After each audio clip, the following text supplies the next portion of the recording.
I was unaware at first that I had entered the Institute. Sure, the dome appeared, briefly, far off in the desert. A bright semicircle, a second sun, perched upon the wavy horizon. I thought it was a business park, or the reflective apron of one of the freehold's honeycombed luxury developments. A stadium? One of those steroidal mega-mosques one reads about in the literature, perhaps? Something.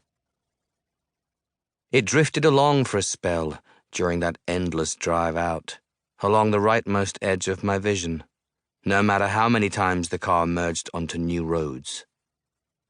I could see it even through the double tint of my sunglasses and the vehicle's windows. The dome, known only as a flare. Other than that, there were the dunes, of course, dune by dune, stuccoed to the sky behind. And these grey superhighways, colonized by sand along their shoulders, giving them lightly ragged edges, like monumental pencil marks. But nothing else, really. Besides that distant dome, which was there, until it wasn't. It vanished. Could it have been a mirage, a trick of the light? IDK. But no. No, I can see it again. Oh, I see the dome all right. Only I see it, now, from the inside. From underneath, I mean. I didn't notice a security checkpoint, so it will have been unmanned. There were no barriers to raise or lower, no fanfare, no ceremony. I was in the desert, outside of the Institute, and now I am within it. And the Institute is all about me. This uncanny oasis in the middle of a scorched plain, and atop it all, the great upturned bowl of its metastructure. The desert, and with it my old life, now gone. Poof. And so the car hums along, through this entirely new artificial ecosystem, past the tall palms which line both sides of the straight, clean avenue, casting their tarantula shadows. Off to the sides, parklands, lawns, copses, nature trails, etc. How many gardeners must be employed here? No sign of them, though, nor of any of the Institute fellows.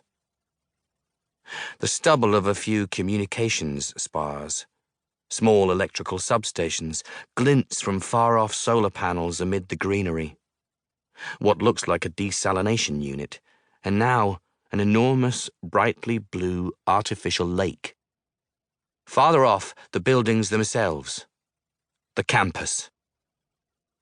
The car scrunches onto an access road, and I can see that I am approaching an immense set of concrete and glass slabs, one of the first Western-style constructions in the freehold, and the work of an influential architectural collective. The car slows, then stops in the building's shadow, and I debark.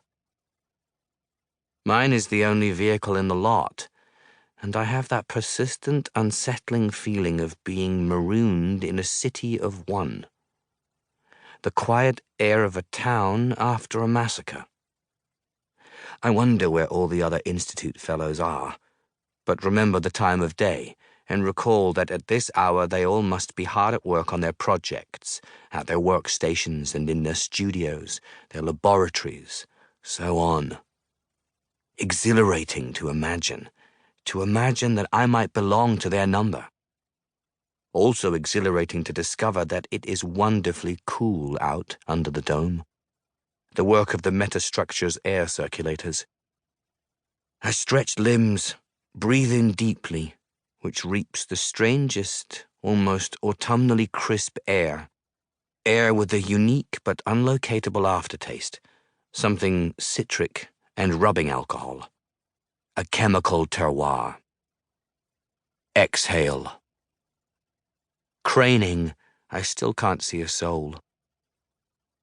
I reach for my device again, whisper it awake, and it produces a sigh and begins to faintly pulse.